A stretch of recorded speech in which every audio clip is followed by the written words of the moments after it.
अब हम डिस्कस करते हैं वो केस स्टडी जो इस पोस्ट में वायरल हुई।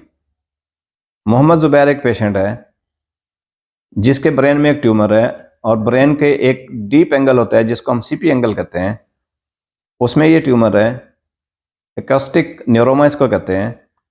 ये बड़ा रेयर सा ट्यूमर है और बड़ी क्रिटिकल जगह पे अंदर पड़ा होता है, ये डीप एंगल में पड़ा होता है। ये इसके बारे में मेडिकल स्टूडेंट से लेके और जो सीनियर प्रोफेशनल्स हैं मेडिकल के से रिलेटेड, उन सारों को पता है कि चूंकि ये एक क्रिटिकल जगह पे ट्यूमर मौजूद है, इसलिए इस किस्म की जो कम्प्लेक्स सर्जरीज हैं वो चाहे एक्सपर्ट भी करेंगे, इंस्टीट्यूट में करेंगे और मल्टी डिसिप्लिनरी टीम की मौजूदगी में करेंगे और उन मॉडलिटीज़, उन फैसिलिटीज़ के साथ करेंगे जो इस केस से रिलेटेड तमाम किस्म की पेचीदगियों को हैंडल करने की कैपेसिटी में होंगी।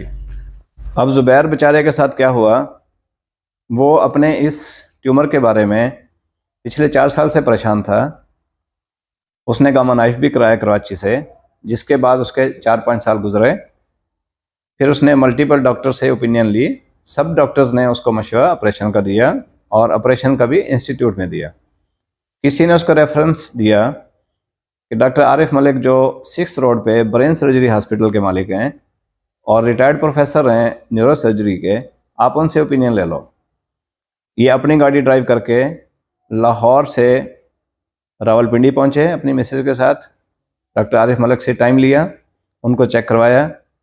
उन्होंने बीइंग ए रिटायर्ड प्रोफेसर उनको गाइड करने की बजाय कि ये एक कॉम्प्लिकेटेड ऑपरेशन है, इसको इंस्टीट्यूट में होना चाहिए, उन्होंने इसका तसल्ली दी कि नहीं, ये ऑपरेशन मैं खुद करूँगा, इसके आपसे 3 लाख रुपए लूँगा, 5 डेज़ का पैकेज है और आप 5 डेज़ के बाद इंशाल्लाह ऐसे ही गाड़ी को ड्राइव करके घर जाओगे जैसे ड्राइव करके आए हो। मेरे पास तमाम किस्म की सहूलियत मौजूद हैं, तमाम मॉडलिटीज़ मौजूद हैं, सारे टीम मेंबर्स मौजूद हैं। अच्छा, अब मरीज़ पढ़ा लिखा है, मरीज़ अनपढ़ है, मरीज़ हाईली अवेयर पेशेंट है, लेकिन अगर वो कई सालों से किसी एक मर्ज़ में मुब्तला है और उसको कोई वे आउट नज़र नहीं आता, तो इस किस्म की सेल कॉल जैसे डॉक्टर आरिफ मलिक जैसे सीनियर लोगों ने लगाई, तो वो कन्विंस हो जाना एक नेचुरल सी फिनोमिना है कि 3 लाख रुपए लगेंगे, 5 दिन लगेंगे और फिर आप ठीक होके चले जाओगे, सारी फैसिलिटीज़ मौजूद हैं, सब कुछ मौजूद है। तो ये एक नेचुरल सी बात है कि पेशेंट ने कन्विंस होना ही होता है।